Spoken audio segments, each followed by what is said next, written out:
Gold, real estate, ડેપ્ટ અને equity. આ 4 asset class છે. આપણે અત્યારની જે એજ્યુકેશન સિસ્ટમ જે છે બરાબર, એમાં જે મની ઇન્વેસ્ટમેન્ટ જે છે એના વિશે કોઈ જ્ઞાન જ નથી.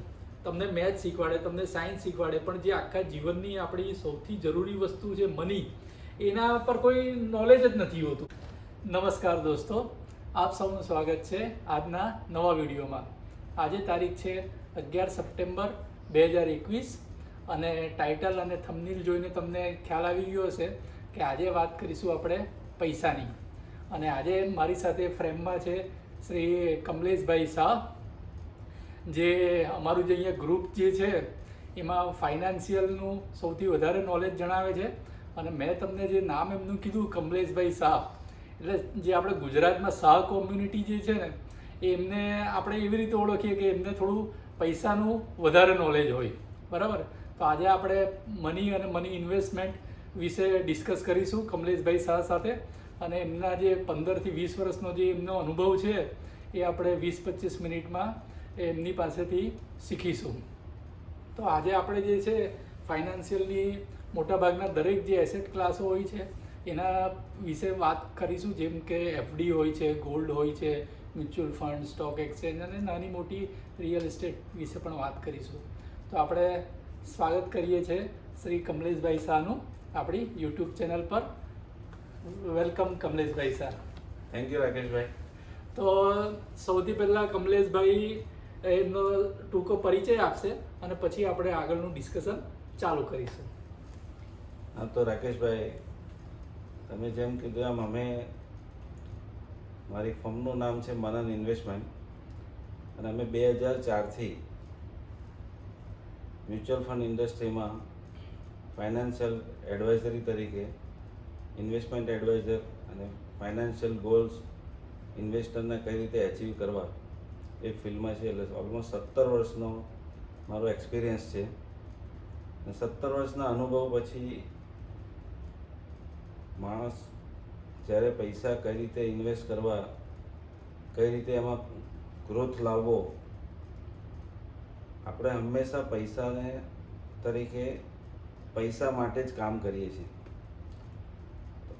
મુખ્ય ઉદ્દેશ એ છે કે જ્યારે આપણા પૈસા આપણા માટે મહેનત કરે તો એનું ફળ કંઈક અલગ જ હોય છે.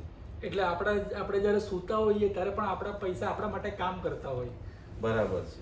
હું એ જ કહેવા માંગુ છું કે ભાઈ આપણે 8 કલાક જ નોકરી કરતા હોય કે બીજો કોઈ બી બિઝનેસ કરતા હોય તો 8 થી 10 કલાક કરતા હોય, આપણે પૈસા માટે તો કામ કરીએ, પણ એ પૈસાને આપણે એ પૈસામાંથી પૈસો કઈ રીતે કમાવો. બરાબર. એટલે એ પૈસાને આપણે ઇન્વેસ્ટ કરવા પડે. બરાબર છે. તો હવે જે ઇન્વેસ્ટમેન્ટ હોય તો ઇન્વેસ્ટમેન્ટ કરવા માટેની કોઈ ખાસ ઉંમર હોય કે પછી ગમે તે ઉંમરથી ઇન્વેસ્ટમેન્ટ ચાલુ કરી શકાય? બહુ સરસ પ્રશ્ન કર્યો તમે. એકચ્યુઅલી તમે જુઓ તો ઉંમર ઇન્વેસ્ટમેન્ટ કરવાની ક્યારેય એવી કોઈ હોતી નથી. બરાબર. જાગ્યા ત્યારથી સવાર. બરાબર. અને વેલ્થ ક્રિએશનનો એક સિમ્પલ ફોર્મ્યુલા છે: start early, invest regularly and invest for long term. બરાબર. This is the main concept કે તમારે વેલ્થ ક્રિએશન કરવું હોય તો જેટલું બને એટલું તમે જલ્દી સ્ટાર્ટ કરો. બરાબર. રાઈટ એસેટ ક્લાસમાં ઇન્વેસ્ટમેન્ટ કરો. બરાબર. અને લોંગ ટર્મ માટે કરો તો પાવર ઓફ કમ્પાઉન્ડિંગની જે ઇફેક્ટ છે, ચક્રવૃદ્ધિ વ્યાજ, જે કે વ્યાજનું વ્યાજ. બરાબર. આપણે ગુજરાતી તરીકે તમે કહીએ તો વ્યાજનું વ્યાજ બધાને જ વાલું હોય. જે વ્યાજની જે તાકાત છે, બરાબર, એના લીધે તમારો જે ગ્રોથ થાય છે, બરાબર, એ મુખ્ય ઉદ્દેશ છે. અચ્છા, એટલે એમણે જણાવ્યું એ પ્રમાણે ઉંમરનો કોઈ બાદ નથી હોતો. એટલે માની લો કે કોઈ 18-20 વર્ષનો કે 15 વર્ષનો છોકરો હોય કે છોકરી હોય, એ પણ એમને આવેલી ગિફ્ટો અથવા પેરેન્ટ્સ તરફથી ગિફ્ટોનું પણ ઇન્વેસ્ટમેન્ટ કરી શકે. અને ગૃહિણીઓ જે હોય છે એમની પાસેની જે નાની મોટી ઇન્કમ હોય ગમે ત્યાંથી આવેલી, એ પણ એ ઇન્વેસ્ટમેન્ટ કરી શકે છે. તો અચ્છા, ચાલો, હવે ઉંમરનું તો કંઈ છે નહીં, પણ હવે ઇન્વેસ્ટમેન્ટ કરવા માટે પૈસાનું કંઈક ભંડોળ જરૂરી હોય છે કે ભાઈ આટલા જ લાખ જોઈએ કે આટલા જ હજાર જોઈએ કે એવું કંઈ ખરું? ના, એવું કંઈ હોતું નથી. તમે તમારી ઈચ્છા શક્તિ હોવી જોઈએ. બાકી 100 રૂપિયાથી બી ઇન્વેસ્ટમેન્ટ સ્ટાર્ટ કરી શકાય છે. મ્યુચ્યુઅલ ફંડ એક એવી વસ્તુ છે કે જેમાં તમને 100 રૂપિયાથી પણ તમે ઇન્વેસ્ટમેન્ટની શરૂઆત કરી શકો, 500 રૂપિયાથી બી શરૂઆત કરી શકો. 100 રૂપિયા, 500 રૂપિયા, 50,000 કે 5 લાખ કે 5 કરોડ, બરાબર કંઈ જ ફરક પડતો નથી. તમારી જોડે જેટલા છે એ પૈસાનો તમે ઇન્વેસ્ટમેન્ટ આજથી કરી શકો છો. બરાબર. એટલે ખૂબ સરસ વસ્તુ છે કે ભાઈ તમારો ઉંમરનો પણ કોઈ બાદ નથી અને કોઈ રકમનો પણ બાદ નથી. તમારી પાસે જેટલા હોય એ પ્રમાણે તમારી યથાશક્તિ તમે ઇન્વેસ્ટમેન્ટ ચાલુ કરી શકો. તો આપણે જે અત્યારે સમાજમાં જે જોઈએ કે ભાઈ સૌથી સેફ ઇન્વેસ્ટમેન્ટ જે કહેવાય એ એફડીનું કહેવાય, બરાબર. ધારો કે તમે પોસ્ટમાં મૂકો કે બેંકમાં મૂકો કે ગમે ત્યાં XYZ. પણ જે છેલ્લા આપણે 10 વર્ષ કે 20 વર્ષથી જોઈએ છે, આપણે જે નાના હતા ત્યારે કદાચ 12% વ્યાજ હતું, પછી 10 થયું, પછી આપણે જુવાન થયા ત્યારે 8 થયું, ને અત્યારે કદાચ 5 કે 6% વ્યાજ છે. તો તમને શું લાગે છે કે આજથી 10 કે 20 વર્ષ પછી ઇન્ટરેસ્ટ રેટ શું હશે? કારણ કે આપણે નોર્મલી માણસો એવું વિચારતા હોઈએ કે આખી જિંદગી પૈસા ભેગા કરીએ ને રિટાયરમેન્ટ માટે એફડી કરીશું અને પછી એના વ્યાજમાંથી ખાઈશું. તો શું એવો જમાનો આવશે કે આપણે વ્યાજમાંથી ખાઈ શકીશું અથવા ઇન્ટરેસ્ટ રેટ ભવિષ્યમાં શું હશે એમ તમને શું લાગે છે? આપણે જોઈએ તો છેલ્લા 20 થી 25 વર્ષની આપણે ઇન્ટરેસ્ટ રેટની જે સાયકલ જોઈએ તો તમે જુઓ તો કન્ટિન્યુઅસ ડાઉન ટ્રેન્ડમાં છે. અને ઇન્ટરેસ્ટ રેટ જે છે એ ઇન્ટરેસ્ટ રેટ હંમેશા ઇન્ફ્લેશન એટલે કે મોંઘવારીનો દર એના પરથી નક્કી થતો હોય છે. તો જેમ જેમ મોંઘવારી ઘટતી જાય એમ જે ઇન્ટરેસ્ટનો વ્યાજનો જે દર છે એ પ્રમાણે ઘટતો જતો હોય છે. આવનારા 10-20 વર્ષની અંદર એવું બની શકે કે કદાચ એવું બી પોસિબલ છે કે તમારે બેંકમાં પૈસા મૂકવા હશે ને તો બેંક તમને ચાર્જ કરશે. અચ્છા. એટલે આપણે પેલું જે રીતે લોકર માટે રેન્ટ આપવું પડે છે તો એ રીતે આપણે બેંકને ચાર્જ કરવો પડે, બેંક આપણને ચાર્જ કરશે એમ એવી શક્યતા ખરી. બરાબર. અથવા તો ફિક્સ ડિપોઝિટ, તમે ફિક્સ ડિપોઝિટનો વ્યાજ જેનો દર છે એ મોંઘવારીના દર જેટલો હોય છે. એટલે તમે સપોઝ માની લો કે એક આની પરથી તમને એક વસ્તુ કહું કે સેવિંગ શું છે અને ઇન્વેસ્ટમેન્ટ શું છે. બરાબર. તો સેવિંગ એટલે શું છે કે જ્યાં તમને તમારી મોંઘવારીના દર જેટલું જ્યાં તમને વ્યાજ મળે બરાબર એને તમે સેવિંગ કહી શકો છો. બરાબર. એટલે તમે પૈસાને સેવ જ કર્યા છે ખાલી, એમાં તમને પૈસામાંથી પૈસાનું રિટર્ન નથી મળતું. બરાબર. કારણ કે તમે 6% ઇન્ફ્લેશન છે બરાબર. અને 6% તમારું ફિક્સ ડિપોઝિટનો વ્યાજ છે. બરાબર. તો આજે જે તમે 100 રૂપિયા કે 1000 રૂપિયા તમે ઇન્વેસ્ટમેન્ટ કરે છે જ્યારે તમારા હાથમાં આવે છે એટલું તો મોંઘવારીનો દર છે. બરાબર. એટલે બરાબર. અલ્ટિમેટલી રિઝલ્ટિંગમાં તમે જુઓ તો તમને એક્સ્ટ્રા કોઈ બેનિફિટ થતો નથી. બરાબર. કારણ કે પૈસાનો જે પર્ચેસિંગ પાવર છે એ હંમેશા ઘટતો જતો હોય છે. બરાબર. કેમ? કારણ કે મોંઘવારીના દર પ્રમાણે એ પર્ચેસિંગ પાવર આપણો ઘટતો જાય છે. એટલે આજે તમે સપોઝ ફિક્સ ડિપોઝિટમાં ઇન્વેસ્ટમેન્ટ કર્યું છે અને આજથી 10 વર્ષ પછી ધારો કે જ્યારે પૈસા આવે છે ત્યારે એ પૈસા જેટલા આવશે એ તમે 10 વર્ષ પહેલા જે વસ્તુ પરચેસ કરવા માંગતા હતા કદાચ એ વસ્તુ એટલા જ પૈસામાં એ વસ્તુ કદાચ પરચેસ નથી થતી. બરાબર. કારણ કે એટલે એ જ છે કે તમે જો રાઈટ જગ્યાએ ઇન્વેસ્ટમેન્ટ કરો તો તમે એ માલદાર થઈ શકો.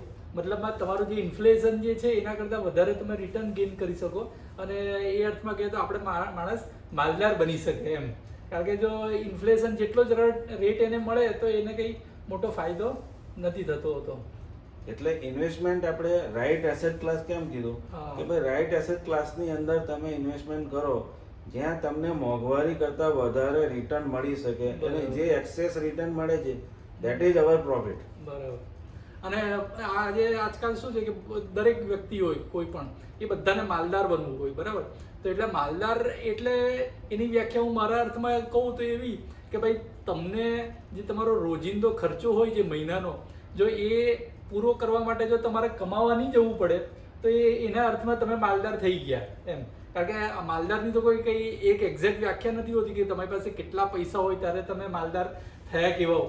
પણ જે તમારો મંથલી ખર્ચો તમે વિધાઉટ કામે જયા વગર તમે પૂરું કરી શકો મતલબમાં તમે માલદાર થઈ ગયા છો તમારી રીતે.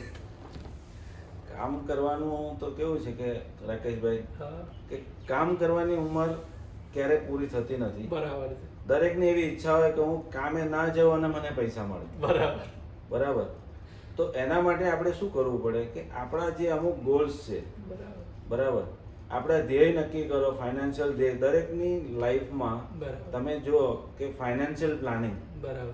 જરૂરી છે. અને ફાઇનાન્શિયલ પ્લાનિંગ શું છે તો કે ભાઈ ફાઇનાન્શિયલ પ્લાનિંગ એટલે કે ભાઈ મારા છોકરાઓ માટેના એજ્યુકેશનનું પ્લાનિંગ કરવું, બરાબર એમના મેરેજ માટેનું પ્લાનિંગ કરવું, બરાબર આપણા રિટાયરમેન્ટ માટેનું પ્લાનિંગ કરવું, બરાબર પછી આપણો બીજું કોઈ ડ્રીમ છે કે ભાઈ મારે આ કોઈ ડ્રીમ કાર લેવી છે બરાબર કે ભાઈ કોઈ ડ્રીમ ટૂર કરવી છે, બરાબર તો એ બધા માટે આજે એક ખર્ચો લાગે છે. હમ તો એ ખર્ચો જો તમને ખબર હોય હમ અને એ તમારે ક્યારે જોઈએ છે, બરાબર તો એ ટાઈમ તમારી જોડે છે, એ ટાઈમમાં તમે જો આજથી પ્લાનિંગ કરો તો એ તમારા સપનાઓને એ ગોલનું જો આજથી તમે પ્લાનિંગ કરો તો એ ગોલ તમે પૂરા કરી શકો છો. બરાબર.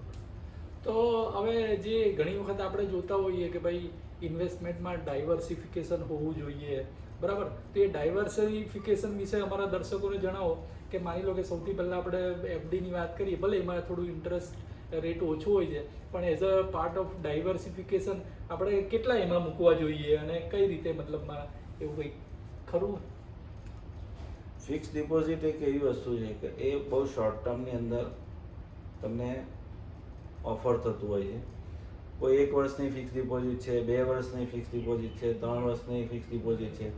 કોઈ તમને 10 વર્ષની કે 15 વર્ષની ફિક્સ ડિપોઝિટ આપતું નથી. બરાબર કારણ કે એમને ખબર છે કે ઇન્ટરેસ્ટ રેટ ક્યારેય આ રેટના રહેવાના નથી. બરાબર બરાબર. એટલે ફિક્સ ડિપોઝિટની અંદર ઇન્વેસ્ટમેન્ટ તમે જો કરવા માંગતા હો તો તમારી જે શોર્ટ ટર્મની રિક્વાયરમેન્ટ છે, બરાબર, માની લો કે કોઈ માણસ પાસે 100 રૂપિયા છે ફોર એક્ઝામ્પલ, તો એને કેટલા રૂપિયા એફડીમાં નાખવા જોઈએ, એમ એવું કંઈ ખરું? એવું કંઈ લોજિક એમાં હોતું નથી બરાબર કે આ ફિક્સ ડિપોઝિટમાં આટલા રોકવા જોઈએ કે ના. કારણ કે તમારી રિક્વાયરમેન્ટ તમારું શોર્ટ ટર્મની અંદર 1-2 વર્ષની તમને કોઈ કામ છે હા. તો તમે એ પ્લાનિંગથી તમે એ પૈસાને બરાબર. ત્યાં ઇન્વેસ્ટ કરો. એટલે અચ્છા, જે પેલું કે આપણે ઇમરજન્સી ફંડ કહેવાય કે જે એવું કંઈક આપણે મેડિકલ ઇમરજન્સી ફંડ એવું આપણે એફડીમાં મૂકીએ શકાય કે ભાઈ 6 મહિના કે વર્ષ 2 વર્ષની એફડી કે ગમે ત્યારે આપણને જરૂર પડે તો આપણે એમાંથી લઈ શકીએ. ઇમરજન્સી ફંડમાં એવું છે કે ઇમરજન્સી ફંડમાં તમારી જોડે લિક્વિડિટી હોવી જોઈએ. અચ્છા, હવે આપણે જે છે એ એફડીનું ધારો કે આપણે અહીંયા પૂરો કરીએ પાર્ટ, અને હવે આપણે વાત કરીએ છીએ મ્યુચ્યુઅલ ફંડની, બરાબર. તો મ્યુચ્યુઅલ ફંડમાં ઇન્વેસ્ટમેન્ટ કરવું હોય તો કઈ રીતે કરી શકાય એમ? મ્યુચ્યુઅલ ફંડની અંદર 2 રીતે આપણે રોકાણ કરી શકીએ. એક તો તમે લમસમ ઇન્વેસ્ટમેન્ટ, એટલે કે તમારી જોડે કોઈ પૈસા છે એ તમારે સામસામયિક સાથે ઇન્વેસ્ટમેન્ટ કરવા છે, બરાબર તો એ રીતે તમે કરી શકો છો. બરાબર અને બીજું છે મહિને, જેમ આપણે પોસ્ટની અંદર રિકરિંગ કરીએ છીએ બરાબર એ રીતે મ્યુચ્યુઅલ ફંડની અંદર સિસ્ટમેટિક ઇન્વેસ્ટમેન્ટ પ્લાન, એટલે કે દર મંથલી તમારું જે આપણો જે સપોઝ કોઈ નોકરી કરે છે બરાબર તો દર મહિને આપણો સેલરી આવે છે, બરાબર તો દર મહિને સેલરી આવે છે તો આપણે જો પ્લાન ન કરીએ તો શું થાય કે પૈસા તો પૈસાની પોતાની રીતે પોતાનો રસ્તો કરી જ લેતા હોય છે. તો જો તમારા ગોલ ક્લિયર હોય તો કેટલું તમારું મંથલી ઇન્વેસ્ટમેન્ટ જવું જોઈએ બરાબર એ તમને ગાઈડન્સ તમારી જોડે પૂરેપૂરું ક્લિયર હોય છે. બરાબર હવે એ તમે દર મહિને સિસ્ટમેટિક ઇન્વેસ્ટમેન્ટ પ્લાન એટલે શું છે કે દર મહિને એક ફિક્સ એમાઉન્ટ તમે મ્યુચ્યુઅલ બરાબર. ફંડની અંદર જે તે ફંડની અંદર તમે ઇન્વેસ્ટમેન્ટ કરો છો. બરાબર. એટલે આપણે કોઈ બી એક તારીખ ફિક્સ કરવાની હોય આમાં કે 5 તારીખ કે 10 તારીખ કે જ્યારે આપણો પગાર આવતો હોય એ પ્રમાણે એક તારીખ ફિક્સ કરીએ ને એ પ્રમાણે આપોઆપ આપણા એકાઉન્ટમાંથી એ તારીખે પૈસા કપાઈ જાય. બરાબર છે. બરાબર. તો આ હવે મ્યુચ્યુઅલ ફંડ તો બરાબર, તો હવે મ્યુચ્યુઅલ ફંડ વાળાને આપણે પૈસા આપીએ તો એ પાછા ક્યાં નાખતા હોય પૈસા આપણા? મ્યુચ્યુઅલ ફંડમાં કેવું છે કે 2 ટાઈપના ફંડ હોય છે, એક ડેટ ફંડ અને ઇક્વિટી ફંડ. બરાબર તો ઇક્વિટી ફંડની અંદર આપણે જ્યારે સિસ્ટમેટિક ઇન્વેસ્ટમેન્ટ પ્લાનની વાત કરું હમ. તો હું જનરલી મારી વાત કરું તો હું મારા ક્લાયન્ટને આપણા જે લોંગ ટર્મ ગોલ્સ છે બરાબર એ લોંગ ટર્મ ગોલ્સ માટે આપણે ઇક્વિટી ફંડને સજેસ્ટ કરતા હોઈએ છીએ. બરાબર હવે ઇક્વિટી ફંડ્સની અંદર તમે પૈસા ઇન્વેસ્ટમેન્ટ કરો છો તો ફંડ મેનેજર બરાબર જેનું દિવસ રાત આ જ કામ છે, બરાબર કઈ કંપની સારી, કઈ કંપનીનો બિઝનેસ સારો, એ કંપનીઓના બિઝનેસ સારા બિઝનેસને આઈડેન્ટિફાઈ કરે છે બરાબર અને એ કંપનીઓનો જે તે ફંડ 25 થી લઈને 60 કંપનીઓ સુધીમાં 8 થી 10 અલગ અલગ સેક્ટરની કંપનીઓને એ લોકો ડાયવર્સિફિકેશન થ્રુ બરાબર. ઇન્વેસ્ટમેન્ટ કરે છે. એટલે સપોઝ તમે આજે 1000 રૂપિયાની બી એસઆઈપી કરો છો, 1000 રૂપિયાની એસઆઈપીમાં બી તમને આજે 25 થી 30 અલગ અલગ સ્ટોક્સની અંદર તમારું ઇન્વેસ્ટમેન્ટ થાય છે. બરાબર. તો એ એટલે મતલબમાં એ જે ફંડ મેનેજર જે છે એમણે જે એજ્યુકેશન હાંસલ કર્યું છે અથવા જે એમનો અનુભવ છે એમનો આપણે ફાયદો ઉઠાવી શકીએ આપણા પૈસાને ઇન્વેસ્ટમેન્ટ કરવા માટે, જો આપણે ઇક્વિટી મ્યુચ્યુઅલ ફંડમાં રોકીએ તો પૈસા. હવે મ્યુચ્યુઅલ ફંડ સિલેક્ટ કેવી રીતે કરવો કે ભાઈ NFOમાં નાખવો કે જે જૂનો હોય એમાં નાખવો કે? NFO આપણે એવું વિચારતા હોય કે NFO સારો કે ખરાબ, પણ NFOમાં તમારો જો ફંડ જે એમ છે એ જો ઓકે હોય તો એ સારી જ વસ્તુ છે. બરાબર. સિલેક્શન કેવી રીતે કરો કે 2 કે 3 બરાબર છે મ્યુચ્યુઅલ ફંડ, કે પછી અહીંયા તો કારણ કે જેવી રીતે શેર બજારમાં હજારો લિસ્ટેડ કંપનીઓ જેવી રીતે મ્યુચ્યુઅલ ફંડમાં બી 200-500 મ્યુચ્યુઅલ ફંડ હોય, તો પછી કોઈ ધારો કે કોઈ પેલું કે અત્યારે આજે સ્મોલ કેપ હારો ચાલે છે, પછી પેલું કે મિડ કેપ હારો ચાલે છે, પછી કોઈ વખત કે લાર્જ કેપ. મોસ્ટલી ક્લાયન્ટના પોર્ટફોલિયોમાં એવું જ હોય, જે ટોપ પરફોર્મિંગ ફંડ હોય ને એ જ હોય. એટલે હંમેશા જે પણ આમાં બી પાછું એવું હોય ને કે આમાં બી પેલું આપણે નહીં શેર બજારમાં કે પેલું ચેન્જ ચાલતી હોય, કોઈ વખત ફાર્મા સેક્ટર ઉપર હોય, કોઈ વખત પેલું સેક્ટર ઉપર હોય. પણ એ વસ્તુ આપણે જનરલી ટાઈમિંગ કરી ના શકતા. બરાબર. મેં તમને કીધું કે રિયલ એસ્ટેટ મેં શું કીધું બરાબર. કે હમણાં ગોલ્ડ જો વધવા મળે ને તો ઇક્વિટીના લોકો પડી જાય. બરાબર. કારણ કે એ આપણો નેચર છે, જ્યાં પોઝિટિવ રિટર્ન દેખાય ને ત્યાં આપણે ઇન્વેસ્ટ બરાબર. કરતા હોઈએ. બરાબર. એટલે ફંડમાં બી એવું જ હોય. હમ.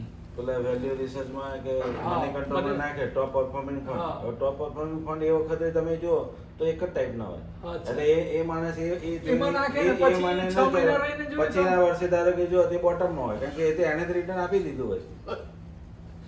જનરલી 2008માં તમે જો 2008માં જ્યારે મંદી આવી ને ત્યારે મેજોરિટી ઇન્વેસ્ટરના પોર્ટફોલિયોમાં ઇન્ફ્રા ફંડ વધારે હતા. બરાબર. ઇન્ફ્રા એન્ડ પાવર, કારણ કે એ વખતે એનો તેજી હતી. હમ. અને પછી એ જે ધોવાયું તો હજુ સુધી ઉપર નથી આવ્યું. બરાબર. બરાબર. અને ઇન્વેસ્ટરનું કેવું છે કે જ્યાં કહું છું ને, હમ. ઇવન મારા થ્રુ બી ઇન્વેસ્ટમેન્ટ ભગવાનની દયાથી મારા ઇન્વેસ્ટર એટલું સારું છે, મને એવું ક્વેશ્ચન નથી પૂછતા કે આ 5 ફંડ અલગ અલગ છે તો આનું રિટર્ન કેમ આવું છે. એટલું સારું છે, કારણ કે હું પૂછું? જ્યારે બી હું હમ. એનું પોર્ટફોલિયો બનાવીને એને આપું ત્યારે એને કહી દઉં કે આ પાંચેયના ફંડ રિટર્ન સરખા નહીં હોય. હમ. એટલે don't compare all the time this બરાબર. ફંડ્સ. બરાબર. તો અચ્છા, હવે આપણે ઇક્વિટી ફંડ વિશે તમે થોડું માર્ગદર્શન આપ્યું કે ભાઈ આ રીતે ફંડ મેનેજર જે હોય છે તે શેર બજારમાં પૈસા રોકતા હોય છે. જે તમે ડેપ ફંડનું કીધું તો એમાં કઈ રીતનું હોય છે એનું થોડું માર્ગદર્શન આપશો ટૂંકમાં?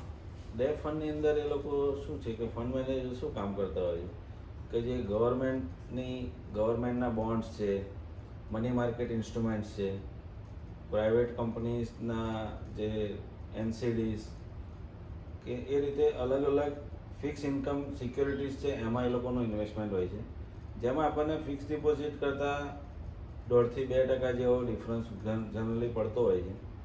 એમાં રિટર્ન 1.5 થી 2% જેવું ફિક્સ ડિપોઝિટની કમ્પેરમાં વધારે રિટર્ન મળતું હોય છે. બરાબર. તો હવે આપણે થોડી વાત કરીએ FDની.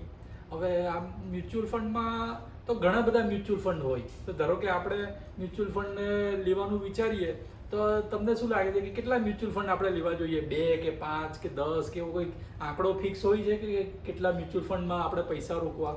ઇવન હું મારો પર્સનલ અનુભવ કહું ને તો ધારો કે હું એક વખત મ્યુચ્યુઅલ ફંડો લેવા બેસેલો ને 2-3 વર્ષ પહેલાની વાત, તો પછી જે રીતે આપણે સ્ટોક બજારમાં આપણે આ લઈએ પેલું લઈ લઈએ પેલું લઈએ પછી ખીચડી બની જાય ને, તો પછી મ્યુચ્યુઅલ ફંડમાં બી મેં ખીચડી બનાવી દીધી, 10 મ્યુચ્યુઅલ ફંડ લઈ.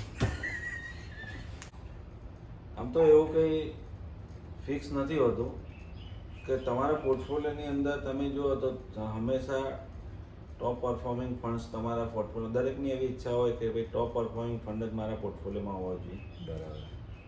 હવે એમાં ઘણી બધી વેરાયટીના ફંડ્સ અત્યારે માર્કેટમાં હોય. ઓલમોસ્ટ આમ ઇક્વિટી ફંડ્સની વાત કરું તો મોર દેન 4000 સ્કીમ્સ બરાબર. માર્કેટની અંદર અવેલેબલ છે. બરાબર. મોર દેન 42 કંપનીઝ છે. બરાબર. તો તમે કઈ ટાઈપનું ફંડ છે તો એમાં ડિફરન્ટ ટાઈપના ફંડ્સ આવતા હોય છે. લાર્જ કેપ ફંડ છે, મિડ કેપ ફંડ છે, ફ્લેક્સી કેપ ફંડ છે, મલ્ટી કેપ ફંડ છે, સ્મોલ બરાબર. કેપ ફંડ છે, વેલ્યુ ફંડ છે. બરાબર. તો તમારું પોતાનો જે ઇન્વેસ્ટમેન્ટનો જે તમારો ગોલ છે હમ. એ ગોલને અચીવ કરવા માટે કયા ફંડ સુટેબલ છે, તમારું દરેક ઇન્વેસ્ટરની પોતાની એક રિસ્ક એપેટાઇટ હોય છે. બરાબર. બરાબર, કે પોતે કેટલું વોલેટિલિટીને સહન કરી શકે છે. અચ્છા, તો આમાં જે વોલેટિલિટીની વાત કરીએ તો કયા ફંડમાં વોલેટિલિટી ઓછી હોય? આમ જનરલી જોઈએ તો લાર્જ કેપ ફંડ્સ અને બેલેન્સ ફંડ્સ, બરાબર. આની અંદર તમને વોલેટિલિટી ઓછી જોવા મળે. બરાબર. કારણ કે લાર્જ કેપ કંપનીઓ શું છે કે જે લાર્જ કેપ કંપનીઓ છે એ કંપનીઓનો ઓલરેડી બિઝનેસ ડેવલપ થયેલો છે બરાબર. અને એનું માર્કેટ કેપિટલાઇઝેશન એટલું મોટું છે કે એમાં વોલેટિલિટી નોર્મલ કરતાં ઓછી આવતી હોય. જ્યારે સ્મોલ કેપ છે કે મિડ કેપ છે એમાં વોલેટિલિટી વધારે આવતી હોય. એટલે જે લાર્જ કેપ એટલે જે આ રિલાયન્સ છે કે એચડીએફસી બેંક છે, જે મોટા મોટા શેરો છે એમાં મ્યુચ્યુઅલ ફંડની કંપનીઓ પૈસા રોકતા હોય એમ. બરાબર છે. અચ્છા, આજકાલ આ ઇન્ડેક્સ ફંડ કરીને પણ બહુ સાંભળવા મળે છે, તો એ શું હોય છે?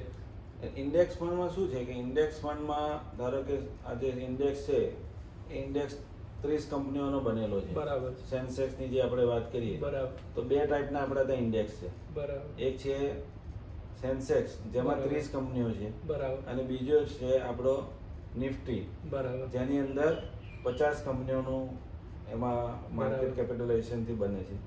તો આ બંને જે સેન્સેક્સ અને એ છે તમે જે વાત કરો છો કે ઇન્ડેક્સ ફંડ, ઇન્ડેક્સ ફંડની અંદર ફંડ મેનેજરનો પોતાનો કોઈ રોલ નથી હોતો. બરાબર છે. જે ઇન્ડેક્સનું જે પ્રપોર્શન છે બરાબર. એ ઇન્ડેક્સના પ્રપોર્શનથી જ બરાબર. એ જે તે સ્ટોક્સની અંદર ઇન્વેસ્ટમેન્ટ કરી દેતા હોય છે. બરાબર. બરાબર. એટલે જેટલું રિટર્ન તમારું સેન્સેક્સ કે નિફ્ટી આપે એટલું જ બરાબર. રિટર્ન એ ફંડ તમને એટલે એ બેન્ચમાર્ક જેવું એ લોકો ગણીને ચાલતા હોય. બરાબર. એટલે જ્યારે એ કમ્પેરિઝન આપણે કરીએ હમ. કે નિફ્ટી અને સેન્સેક્સ હમ. ની જે કંપનીઓ છે એ બરાબર. કંપનીઓનું પ્રપોર્શન જે પ્રમાણે ઇન્ડેક્સમાં હોય છે હમ. એ જ પ્રપોર્શનથી એ લોકો મ્યુચ્યુઅલ ફંડની અંદર ઇન્વેસ્ટ કરે. એને પેસિવ ફંડ કહેવાય, બરાબર. જેમાં ફંડ મેનેજરનો પોતાનો એવો કોઈ એક્ટિવ રોલ નથી હોતો. તમે જે પ્રમાણે કીધું એ પ્રમાણે મ્યુચ્યુઅલ ફંડના જે મ્યુચ્યુઅલ ફંડ મેનેજર હોય એ આપણા પૈસાને શેરબજારમાં ઇન્વેસ્ટમેન્ટ કરતા હોય, પણ માની લો કે કોઈ વ્યક્તિને જાતે જ ઇન્વેસ્ટમેન્ટ કરવા હોય શેરબજારમાં, બરાબર, તો એ કઈ રીતે કરી શકે કે એને મ્યુચ્યુઅલ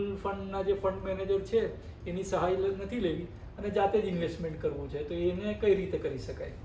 એટલે કે તમે એમ કહેવા માંગો છો કે શેર બજારની અંદર ડાયરેક્ટ સ્ટોક ઇન્વેસ્ટમેન્ટ કરો. હાજી. હા, તો એ પણ કરી શકાય છે, પણ જનરલી એવું બનતું હોય છે કે જો તમારી પાસે સ્ટોક માર્કેટનું ડે ટુ ડે બેઝ પર તમારું કન્ટિન્યુઅસ તમારે ટાઈમ આપવો પડે. બરાબર. આજે મ્યુચ્યુઅલ ફંડની અંદર તો કેવું છે કે તમે આજે ઇન્વેસ્ટમેન્ટ કરી દીધું હમ. પછી તમારે એની પાછળ કંઈ ટાઈમ આપવાનો નથી. બરાબર. બરાબર. એટલે કે તમે ઇન્વેસ્ટમેન્ટ કરી દીધું, માર્કેટનું રિટર્ન તમે ટાઈમ નહીં આપો તો પણ એ ફંડ થ્રુ બરાબર. આપણને મળે છે. જ્યારે ડાયરેક્ટ સ્ટોક્સની અંદર તમારે ડેલી બેઝ પર તમે બરાબર. કન્ટિન્યુઅસ કોન્ટેક્ટમાં હોવો જોઈએ. કયા સ્ટોક્સની અંદર શું ચાલી રહ્યું છે, બરાબર.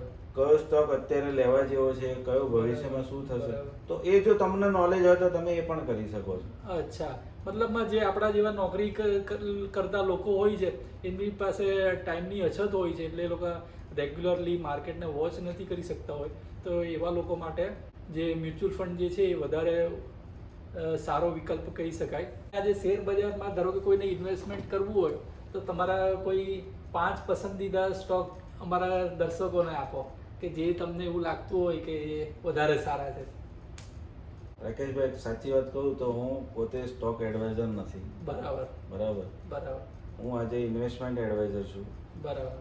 એટલે સ્ટોક, કારણ કે દરેક સ્ટોકની એક સાયકલ હોય. બરાબર છે. દરેક સારા, એટલે તમને ધારો કે એવું લાગતું હોય કે મારે સ્ટોકમાં ઇન્વેસ્ટમેન્ટ, તો કયા સારા સ્ટોકની તમે કયા સારા બિઝનેસીસ છે બરાબર. એનો તમે પાસ્ટ રેકોર્ડ જોઈને તમે ઇન્વેસ્ટમેન્ટ કરી શકો છો. બરાબર. બરાબર. એટલે મતલબમાં જે આપણે વસ્તુઓ વધારે વાપરતા હોઈએ, માની લો કે આજે આપણે ઇન્ડિયામાં હોઈએ તો બધા લોકોનું એચડીએફસી અથવા આઈસીઆઈસીઆઈ બેંકમાં ખાતું હોય, એટલે આપણને થોડો ભરોસો ખરો કે ભાઈ હા, એચડીએફસી બેંક કે આઈસીઆઈસીઆઈ વધારે સારું કરે છે એમ, તો એમાં માણસ રોકી શકે. બરાબર.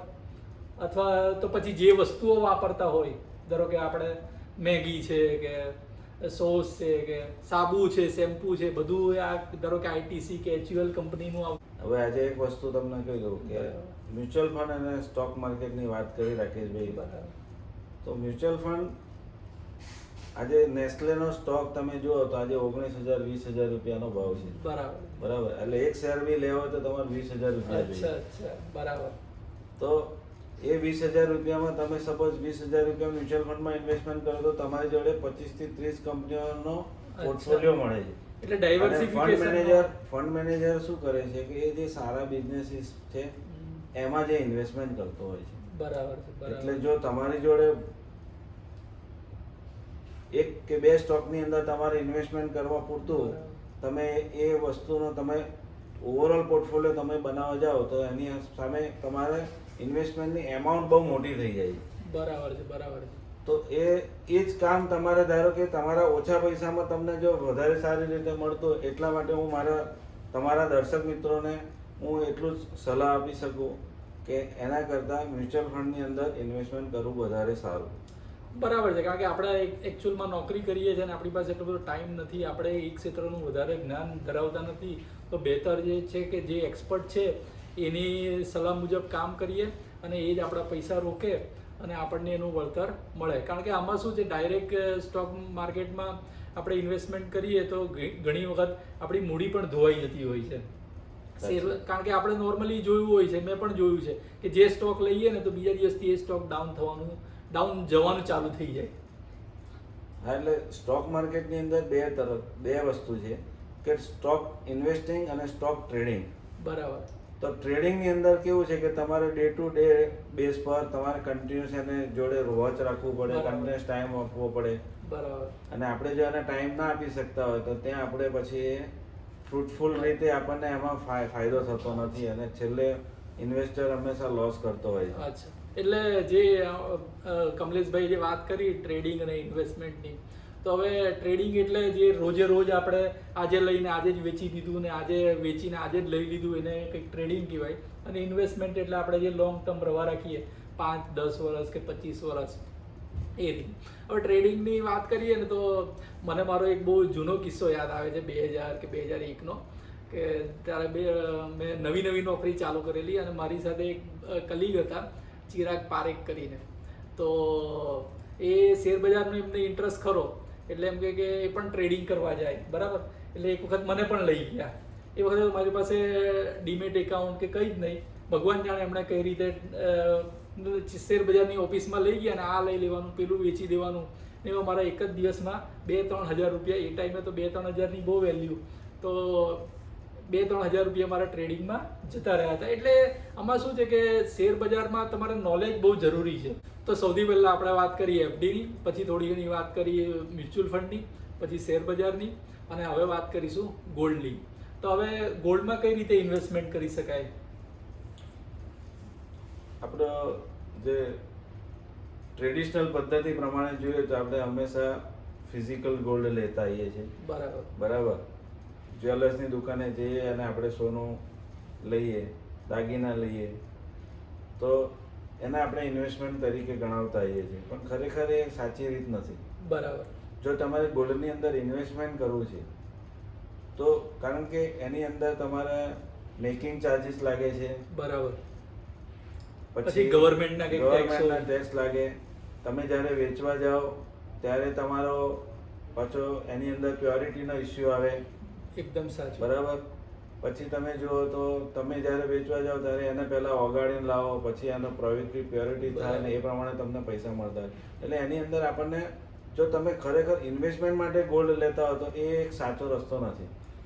બરાબર. એટલે ધારો કે આપણે પહેરવું હોય ને તો ઘરેણા બરાબર છે, પણ ઇન્વેસ્ટમેન્ટ કરવું હોય તો એ ફિઝિકલ ગોલ્ડમાં કરવું વધારે યોગ્ય નથી, એમ હિતાવહ નથી.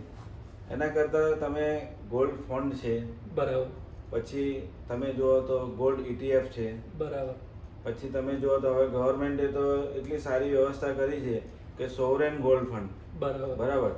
તો એ બોન્ડની અંદર તો તમને વ્યાજ પણ મળે છે. બરાબર. તો એ તમે એની અંદર તમે ઇન્વેસ્ટમેન્ટ કરો તો ગોલ્ડ જેટલું તમને રિટર્ન વ્યાજ સાથે મળે છે. બરાબર. તો જો તમારે ઇન્વેસ્ટમેન્ટ જ કરવું હોય તો તમે આ બધા ઓપ્શન્સની અંદર તમે ઇન્વેસ્ટમેન્ટ કરી શકો. અને સૌથી વધારે વસ્તુ ગોલ્ડની અંદર એ છે કે એને સાચવવું કઈ રીતે. અચ્છા, એટલે આપણે જે લોકરમાં ધારો કે મૂકીએ તો એનો લોકરનો બી ચાર્જ ભરવો પડે અને પ્લસ ઘરમાં રાખીએ તો ચોરાઈ જવાનો ડર રહે. એટલે ગોલ્ડને સાચવવું. આજે તમે તમારા છોકરા માટે ગોલ્ડ લેવું છે તો આજે સપોઝ તમને ખબર છે મારે 10 વર્ષ કે 15 વર્ષ પછી એ સોનાની જરૂર છે, તો 10 થી 15 વર્ષ એ સોનાને સાચવવું એ સૌથી મોટું, તમે જોવા તો સૌથી વધારે જોખમ તો એ છે. બરાબર. તો એના કરતાં વધારે સારું એ છે કે તમે ગોલ્ડ ફંડ છે કે ગોલ્ડ બોન્ડ છે કે તમે ગોલ્ડ ETF છે, એ બધા ઓપ્શન્સની અંદર તમે ચૂઝ કરી શકો છો. અચ્છા, તો એ બહુ સારું કહેવાય કે જે આ ગોલ્ડ સોવરેન બોન્ડ જે છે એમાં જો આપણે ઇન્વેસ્ટમેન્ટ કરીએ તો આપણું ગોલ્ડમાં ઇન્વેસ્ટમેન્ટ પણ થઈ જાય અને પ્લસ આ ગવર્મેન્ટ તરફથી ઇસ્યુ થતા હોય છે તો એમાં આપણને ઇન્ટરેસ્ટ રેટ પણ મળે. કદાચ અત્યારે મારા ખ્યાલ પ્રમાણે 2 કે 3% આપણને મળે છે, જેટલું બી આપણે ગોલ્ડ પર ઇન્વેસ્ટમેન્ટ કર્યું હોય એના પર ઇન્ટરેસ્ટ 2 થી 3%. એ સૌથી સારામાં સારો રસ્તો કહેવાય. તો હવે વાત કરીએ રિયલ એસ્ટેટની. ધારો કે પ્લોટ હોય કે ઘર હોય, બરાબર, તો આપણે તમને શું લાગે છે કે આપણે પૈસા ધારો કે હોય જેમ જેમ આપણે કમાતા જતા હોઈએ તો આપણે કેટલા આશરે ઘર લેવા જોઈએ? 1, 2, 3, 5? કારણ કે 5 વર્ષ પહેલાં એવું હતું કે બધા લોકો રિયલ એસ્ટેટમાં ખૂબ જ ઇન્વેસ્ટમેન્ટ કરતા હતા. કારણ કે એક વખત માની લો કે આપણે બિલ્ડર પાસે ઘરનો ભાવ પૂછવા જઈએ ને, પછી મહિનો રહીને બિલ્ડરનો ભાવ પૂછવા જઈએ તો 1 લાખ રૂપિયા વધારી દે. તો એટલા ઝડપથી રિયલ એસ્ટેટના ભાવ વધતા હતા. તો તમને શું લાગે છે કે માણસે પોતાના જીવનમાં કેટલા ઘર એની પાસે હોવા જોઈએ? જો રિયલ એસ્ટેટ એક ઇન્વેસ્ટમેન્ટ એક ઓપ્શન છે. આપણા મેઇન જે ઓપ્શન તમે જુઓ કે ગોલ્ડ, રિયલ એસ્ટેટ, ડેપ્ટ અને ઇક્વિટી, આ 4 એસેટ ક્લાસ છે. બરાબર. એમાં રિયલ એસ્ટેટ એક one of the asset class છે.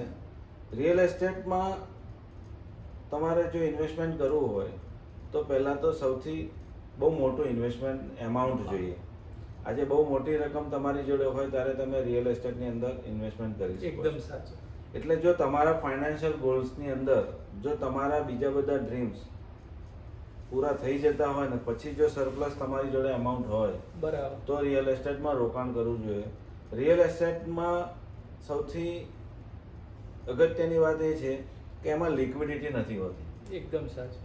આપણે ઘણીવાર ઓબ્ઝર્વ કર્યું હશે કે રિયલ એસ્ટેટનો આપણે ખરીદી તો કરી લઈએ છીએ, આપણે પ્લોટ લીધો, ઘર લીધું, દુકાન લીધી, કંઈ પણ જ્યારે આપણે વેચવા જઈએ છીએ, બરાબર, તો વેચવા જઈએ ત્યારે આપણે જે માર્કેટમાં ભાવ લેવા માટે જઈએ છીએ અને વેચવા માટે, તો ટ્રાન્સપરન્સી હોતી નથી. બરાબર. તો ટ્રાન્સપરન્સી હોતી નથી એટલે આપણે જ્યારે વેચવા જઈએ ને ત્યારે એકચ્યુઅલમાં આપણને ખ્યાલ આવતો હોય છે કે આની અંદર કેટલી તકલીફ છે. બરાબર છે. અને જ્યારે આપણે વેચવા જઈએ ને ત્યારે જે સેકન્ડરી માર્કેટ કહેવાય, બરાબર, રીસેલ કરવું એ ખૂબ જ અઘરી વસ્તુ છે. કારણ કે ડીલ પડવી બધા જોવા, ભલે 100 જણા ઘરે આવે પણ ટ્રેડ પડવો ખૂબ જ મુશ્કેલ છે. એટલે રિયલ એસ્ટેટની અંદર ઇન્વેસ્ટમેન્ટ કરવા માટે જો તમારી રિક્વાયરમેન્ટ કોઈ હોય, બરાબર, તમારી ભવિષ્યમાં કોઈ એવી રિક્વાયરમેન્ટ છે કે આ મારે જરૂરિયાત છે, એ પ્રમાણે તમે લઈ શકો છો. અચ્છા, ઘરની બાબતમાં તો એવું પણ છે કે જે આપણા દાદાએ ધારો કે જે ઘર બનાવ્યું હોય ને એમાં આપણા પપ્પા નહીં રહ્યા હોય અને આપણા પપ્પાએ જે ઘર બનાવ્યું હોય ને એમાં આપણે નહીં રહ્યા હોય. તો અત્યારે અમે જે પણ વાત કરી એ અમારી હાલની ઉંમર, યોગ્યતા અને અનુભવ પ્રમાણે કરી છે. અને આ જે ત્રણેય વસ્તુ જે છે, ઉંમર, યોગ્યતા અને અનુભવ, એ સમયની સાથે ચેન્જ થયા કરતા હોય છે. એટલે આ અમે જે આજે કીધું છે એ કંઈ પથ્થર કી લકીર નથી. અમારા આ ડિસ્કશનમાં તમને કંઈક પણ ગમ્યું હોય તો તમે લેજો, બાકી પછી હરી. આ કમલેશભાઈના જે પણ સોશિયલ મીડિયાની લિંકો જે છે એ હું આ વિડીયોના ડિસ્ક્રિપ્શનમાં મૂકી દઈશ. જો તમારે એમનો સંપર્ક સાધવો હોય તો તમે એમને સંપર્ક સાધી શકો છો, તો એ તમને યોગ્ય માર્ગદર્શન પણ આપી શકે. જેમ રાકેશભાઈ કીધું એમ એકાઉન્ટ ઓપનિંગની લિંક ના ડિસ્ક્રિપ્શનમાં નીચે તમને મળી રહેશે. જો તમે અમારા થ્રુ ઇન્વેસ્ટમેન્ટ કરવા માગતા હો તો એ એકાઉન્ટ તમે ઓપન કરીને તમે મારો સંપર્ક કરી શકો છો. તમારે કોઈ એવી કોઈ ક્વેરી હોય તો તમે એ ક્વેરી પણ તમે મને ફાઇનાન્શિયલ રિલેટેડ પૂછી શકો છો. તો બસ આવા જ નવા કોઈ વિડીયોમાં ફરીવાર મળીશું. ત્યાર સુધી આવજો.